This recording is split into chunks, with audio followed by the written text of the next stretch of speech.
Muraho neza ngiye mbanje kuba nabasuhuza mwebwe muba mudukurikiye muri mu bice bigiye bitandukanye ndetse hirya no hino, rero namwe mudahwema kuba mwarakanze ku ibuto ya subscribe, ni byiza cyane kandi muri ab'ingenzi. Nawe niba aka kanya aribwo ugihingukira kuri uyu muyoboro wa YouTube channel, ni byiza cyane urakoze kugira ngo ubashe kuba wamenya amakuru yacu uburyo aba akozwemo kandi n'isaha akunda kugiraho. Ni byiza cyane kuba wakanda uyu buto ya subscribe ukaba wakora no ku nzogera. Rero nta yindi nkuru tugarukanye, rero ni inkuru yababaje abantu benshi cyane ndetse yagiye ica ku itangazamakuru hirya no hino, aho ari inkuru iri kuvugwa yuko ko umwarimu w'imyaka 37 yafashe umwana w'imyaka 14 ku ngufu. Rero ibintu byinshi cyane byavuyemo tugiye kuvuga muri iyi video, rero ni ibintu byinshi cyane bibabaje byabaye kuri uyu mwana. Rero ntuve ku murongo ho gatoya, reka mbabwire iby'iyi nkuru.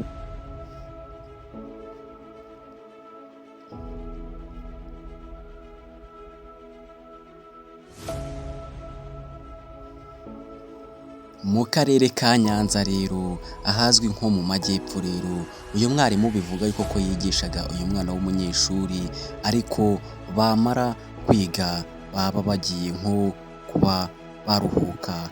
Uyu mwarimu rero agaha uyu mwana randevu akamubwira ati nshaka ko nzagusohokana, bitewe n'uko uyu mwana yari ameze nk'aho yamufataga nka se, kubera ko bivuga ko n'uyu mwana yari imfubyi.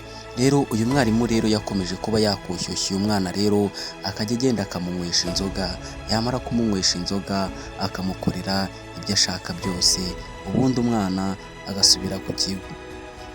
Rero nyuma yaho bari bamaze iminsi barimo babaneka bavuga ati ariko uriya mwarimu n'uriya mwana bapanga iki, buriya wasanga atamusambanya. Niyo mpamvu rero buriya ibintu biba bigomba kujya ahagaragara, wabona inkuru nk'iyi ngiyi ukabasha kuba wayivuga kuko ibiteye agahinda cyane. Abantu benshi cyane rero bakomeje kugenda babakimanga, ndetse harimo abarimu ndetse n'abanyeshuri, kubera ko niyo wasangaga barimo ese cyangwa uyu mwarimu arimo yigisha yabashaga kuba yareba uyu mwana w'umukobwa icyoroshye. Abanyeshuri rero bakabasha kuba babikeka bakavuga ati byange bikunde hari ikibyihishe inyuma. Rero reka rero bazajye gukina rero muri cya gihe rero cyo kuba babonye akanya ko kuruhuka, maze umwarimu yagiye abanushe wa mwana w'umukobwa.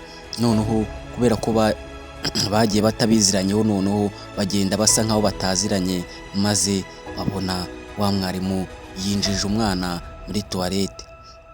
Ariko nyine abanyeshuri bahise babikemangaho cyane, barangije babarya inyomeko. Ariko bageze muri toilette nta kintu bigeze bahakorera, gusa icyo abo banyeshuri bumvishije arimo amuha gahunda amubwira ati ku isabato ugomba kuza kundeba mu kwerekana umujyana, kuko naguteguriye ibintu byiza cyane ngomba kukwereka. Akana k'agakobwa rero kaba karishimye cyane ati se waneguriye iki? Noneho ubwo ngubwo hashize umwanya umwana w'umukobwa waravuze ati aturabuta utazansambanya, kuko ubwa mbere ejo tubikora byarambabaje cyane kandi namaze iminsi ndimo ndibwa cyane, rero uzambabarire ntuzabikore. Umwarimu rero agira mu magambo yitsa rero ati humura, ati nta kintu nzakugira. Noneho abanyeshuri rero bamaze kubyumva, rero bumvishije iyo nkuru bumva ni iy'akababaro, ni n'iy'agahinda kubona umwana w'umukobwa nk'uyu nguyu asambana n'umwarimu w'imyaka 37. Birababaje cyane. Rero abanyeshuri bafashe iya mbere kuko bari bamaze kubyumva, maze babishyira master wabo mukuru. Nuko master mukuru rero bamubwiye yuko ko bapanze yuko ko bagomba kuzasohokana ku isabato. Nuko rero barakomeje rero baranekaneka, nuko bafata noneho wa mwana baramucungacunga, bamuha undi w'inshuti ye kugira ngo abashe kuba yamukuramo amakuru. Nuko umwana w'umukobwa wundi wagiye kumukuramo amakuru rero yamukuyemo amakuru menshi cyane, avuga ko yiboneye umuntu ujya umuha amafaranga kandi akanamurihirira ishuri.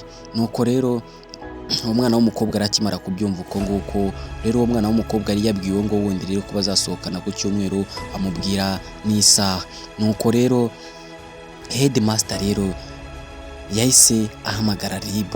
Nuko mu guhamagara RIB bahise bajya iwabo w'umusore, rero basanga bararyamye.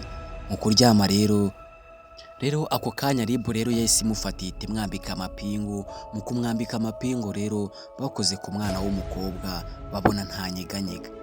Baravuga ati se ibi ni ibiki koko? Nuko bamubajije impamvu uyu mwana atanyeganyega basanga umwana yaguye igihumure. Uyu mwana kubera ko atarabimenyereye rero byabaye ngombwa ko bamujyana kwa muganga.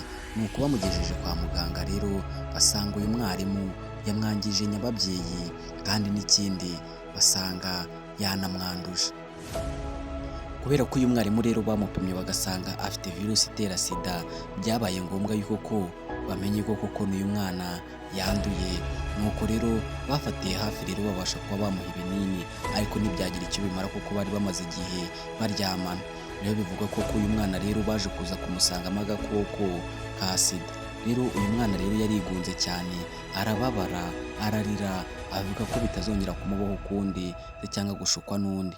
Reka mbabwire ati njye twabanaga muri iyi nkuru, yari Kwizera Jean de Dieu. Reka mbabwire ati naho ubutaha.